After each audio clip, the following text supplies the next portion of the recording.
I bought two suspiciously cheap Nintendo Switch consoles from eBay, and in this video, we're gonna unbox them, test them out, tear them down, and see if they even work. So when I say cheap, I mean these were like $20 to $25 cheaper than the next cheapest Switches on eBay. So a little weird, but let's go ahead and start with the first one. So the first one here is literally just in a bubble mailer, but let's see what's inside. Ooh, that is a dirty Switch, and it's got no joystick caps. Any free games in here?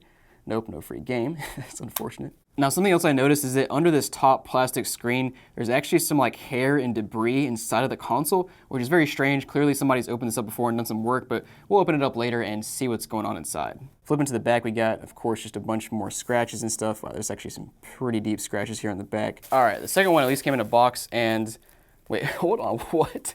Why is there saran wrap around the screen? All right, so first of all, missing another joystick cap here. We got at least one here, and it looks like we have some like Coke spillage or some kind of soft drink. And other than that, it doesn't look too bad. It doesn't look nearly as bad as the last one, except for the fact that we have saran wrap on the screen. Let me see if I can peel this junk off. I mean, it's not a bad idea. I guess it protects the screen a little bit, but the screen is already really beat up, so I'm not sure what they were trying to protect there. And we'll, of course, open this up later and see if we see some liquid damage inside. But let's go ahead and start with the yellow one and just turn it on and see if it works. All right, 3, 2, 1.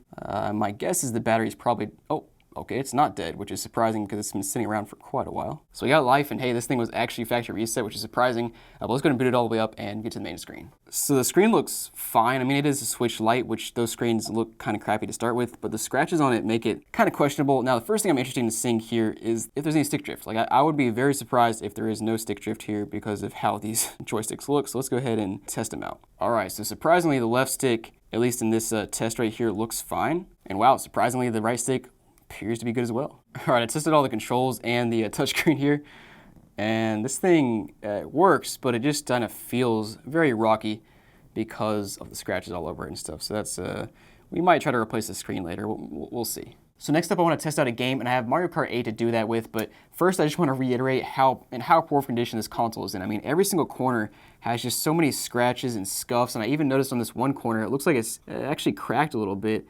I don't know what somebody did with this thing. I don't know if they dropped it, dragged it on the concrete, you know, played with it outside. Very weird, but let's go ahead and put the game in and see if it works. So the game is working, but as you can probably guess, it's very annoying trying to play this without the thumb caps. It is playable, but I don't like it. Well, all right, guys, this console is in very poor condition, but it is technically fully working. Let's go ahead and move on to the pink one and see if it works. All right, so power button in 3, 2, 1. So cool, this one's not charged up at all. My guess is that they didn't test this one at all, or it just has a bad battery, but let's plug it in and see if we can get it charged up. So I have this power brick out to charge this thing up, and man, I don't know about you guys, but I cannot stand the OEM brick. Between the prong sticking out, the bulky charger, the stiff cable at the end, it just doesn't fit in a lot of cases, and I just don't like it. But lucky for me and for you guys, there is a solution, and this right here is the Ugreen Nexode RG 65-watt charger, and it's basically the ultimate replacement for your Switch charging brick. And not only is it smaller than the Switch brick, but it also has more power, more USB ports, and with the high-speed 65-watt charging, you can charge your Switch to 60% in just an hour, or you can charge your Switch, your iPhone, your Apple Watch all together, you know, whatever combo you want to do.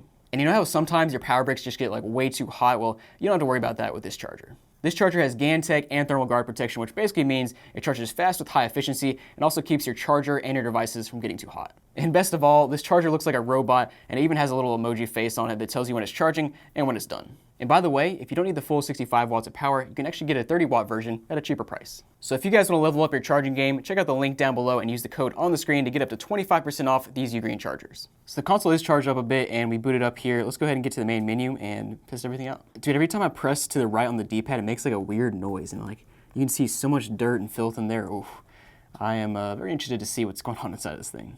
All right, left stick here looks good again. And yeah, here's the right one as well. Looks good. Of course, we got the missing cap, but I don't see any drift there. Now, I am kind of surprised because I've tested out so many Switches in the last couple of years and have never come across stick drift at all. I know it's a huge thing, and I know it's like well documented. So let me know down below if you guys experience stick drift or not. So I have Mario Kart 8 updating, and I forgot to mention earlier, but I did buy some Hall sensing joysticks from Gully Kit for both of these Switches so we can replace them, at least one of them. Well, I don't know if I'll do both in this video, but we'll do at least one of them. And of course, the main reason for installing the Hall effects joysticks is so we don't get stick drift. They're just much less prone to stick drift than these traditional analog sticks. But let's go ahead and just verify Mario Kart 8 here works and all the controls work. All right, Mario Kart 8 is working without an issue. But let's go ahead and open this console up and see what's going on the inside. All right, now time for the big reveal. It actually, oh wait, hold on. There's so much filth behind those triggers there. How does that happen? Looks like it was scraped through the dirt. There's just like tons of little grime in here and stuff. I'll have to show some photos. Oh, and there's just so much gamer juice along the edges. Man, that is, yeah, it's a little bit disgusting. And oh, what do you know? A giant cat hair or something. And wow, even at the heatsink up here, there's a bunch of grime and like dust inside of the heatsink, which is very surprising. I don't like hardly ever see much dust in this little heatsink in the Switch. Now, of course, we did see earlier there's a ton of grime in the D-pad and kind of like around the analog stick, and of course there's like little Coke spill up here. So we'll keep going further. We're gonna replace the joysticks, of course, and then we gotta basically pull everything apart. So we're gonna find if there's more dirt in here. But first, we're gonna go to the yellow one and take the back shell of the yellow console apart and just get a first glance at what this one looks like on the inside. Let's go ahead into the big reveal here and see how filthy this thing is. All right, here we go, and ugh. Gross. Oh, wow. This one is, what is going on in here? Oh my gosh. All right, let's start with the back cover here. There's just so much grime in here. What is going on? Like, what is that? It's like all over this console, all over the inside, the triggers on both sides, just all over the back. There's tons of gamer juice around the edge. And then here, what in the world? Somebody, I mean, you can see the fingerprints all over this thing. So whoever worked on this console, it was like they're outside in the dirt, playing in the dirt while they were working on this console. Like what in the world? And it's just covered in filth. Again, this heatsink is pretty dirty as well. And I'm still amazed. Like, look at that. I think you can see it in the light there, but there's just tons of fingerprints all over this thing. So, all right, guys, so what I'm gonna do here is tear down the yellow Switch first. We're gonna replace the thumbsticks with some HoloFX thumbsticks. And we're also gonna attempt to replace the screen. I bought a replacement screen from Amazon. I don't know how successful it will be because it looks like a pretty tedious process. You have to apply some heat, then peel up the screen, and then put the new screen on, but we'll attempt it. And now, one other concerning thing is that I was just messing with this Switch, or just like basically lifted it up like this, and a screw fell out. So yeah, somebody has definitely been in here and done some work, so I'll be interested to see what it looks like on the inside. But let's go ahead and tear it down some more. So I've already come across my first interesting find here. It looks like whoever took this apart last actually replaced the thermal paste between this metal plate and your heat pipe right here, which is interesting to say the least. I don't know that it's really necessary on the Switch Lite, but yeah, I guess it doesn't hurt. I just wanted to jump in here partway through the teardown to show you my progress so far, and the first thing I'll note is that there's some like weird discoloration on this side. Like you can see there's a lot of white spots on the yellow console. I don't know if that's normal. I would assume it's not normal, but let me know down below. That's kind of strange. The other thing is this console is definitely dirty on the inside. I mean, we see a lot more dirt just around the little components like the triggers and stuff. We see a lot, dust and dirt and grime and that sort of thing. Not surprising. And I will note that it actually took me this many steps, 40 steps in the iFixit guide to get down to the joysticks. Now, once you get down this far, it's very easy to swap out the joysticks. You literally just pull them out, put 2 new screws in, and you're done. But it takes quite a while to get down here, just a lot of steps, pretty tedious. It's not hard, but just tedious. But let's keep going and get down to the screen. So you know how that screw fell out of the console earlier? Well, I just found where it goes, basically all the way down at the screen almost, and it goes in this little hole right here, but it doesn't actually go in there anymore. It's almost like whatever they did before stripped it out. I don't know what happened, but for whatever reason, it wasn't in that hole and it just fell straight out. So now we're on to the fun part where I might completely destroy this console, but what we're gonna do now is heat up the edges of the screen here and then basically pry up with these little picks or whatever you want to call them. So I have my hot air rework station here, and we're basically just going to go like back and forth around the edges and try to pry it up and see what happens. All right, so it looks like I got the first side pried up here. Let's keep going to the other side now.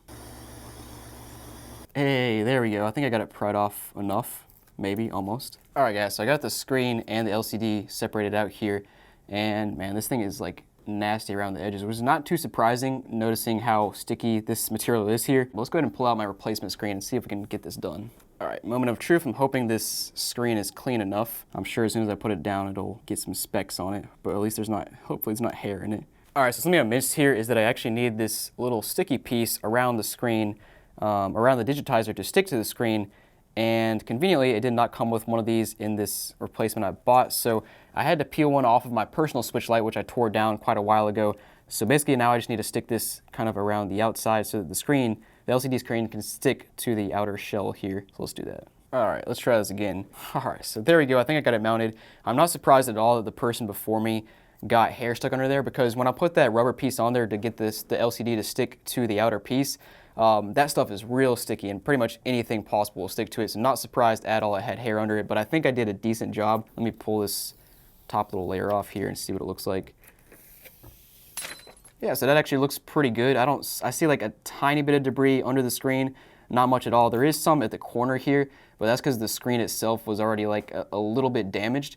So like you probably can't even see it on camera because it's so minor. Now I need to stick the screen back in here, and this part is pretty disgusting, although I don't think it's a big deal. This is just another sticky part where it has to stick to it. I think it'll be fully covered up, and I can't really do anything else about that because I don't have any other replacement pieces, so I don't know. Let's try it out. All right, so I think I have the screen back in here now. It's pretty flush with the case. I'll have to mess with it a little bit more, but it barely fit in there. To be completely honest, it might be out of alignment by like a millimeter because it was a tight fit in there, but at this point, I can't do anything about it. Just gotta plug it in, hope it works. First, we're gonna start by putting one of the new goalie kit, I'm not sure if I said that right, one of these joysticks in place that has the Hall effects sensor.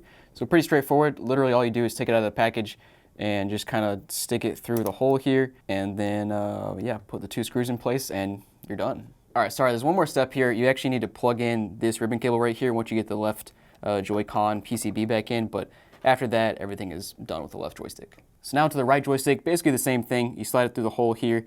The holes will align with the screws, and of course plug a ribbon cable in and you'll be good to go.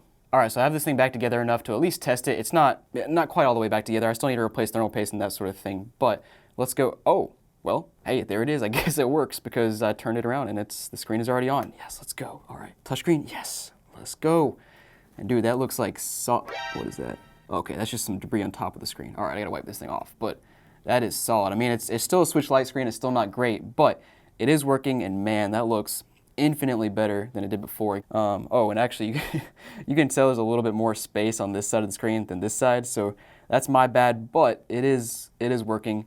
It's not perfect, my first Switch Lite screen replacement, but I'm happy with the results so far. So I have this console all the way back together, and we're gonna do a full test now, and you can see a game pops up here, and as you can tell, I put these little fancy thumb caps on here. I don't know why, but these are included with the goalie kit joysticks. So random. I'm gonna take them off because they look ridiculous. And now we can calibrate the control sticks, as they call them here, and just make sure there's no drift. There shouldn't be. Now I'm not gonna lie, these joysticks don't feel quite as good as the OEM ones, which is kind of expected, but they are the Hall effects. I don't know, they're supposed to be high quality.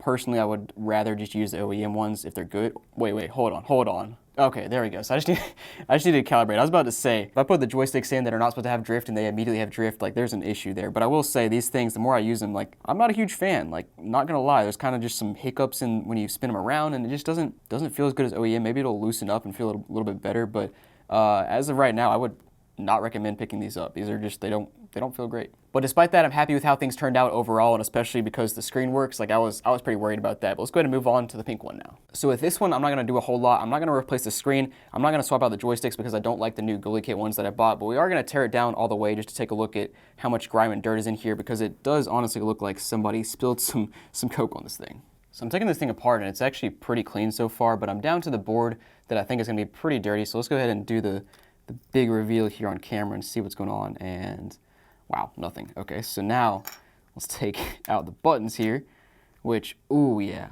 okay. Oh, that's nasty. So something was definitely spilled, yeah, oh no. Yeah, they definitely spilled some like Coke or something into this side of the console. That's so disgusting. And yeah, so cleaning up this D-pad assembly here will definitely fix the issue we had earlier, because if you remember, when we pressed right on the D-pad, it just like felt wrong, felt weird, and this makes sense as to why I was doing that now. So we'll clean this up. Thanks for watching, guys. Hope you enjoyed, and I'll see you next time.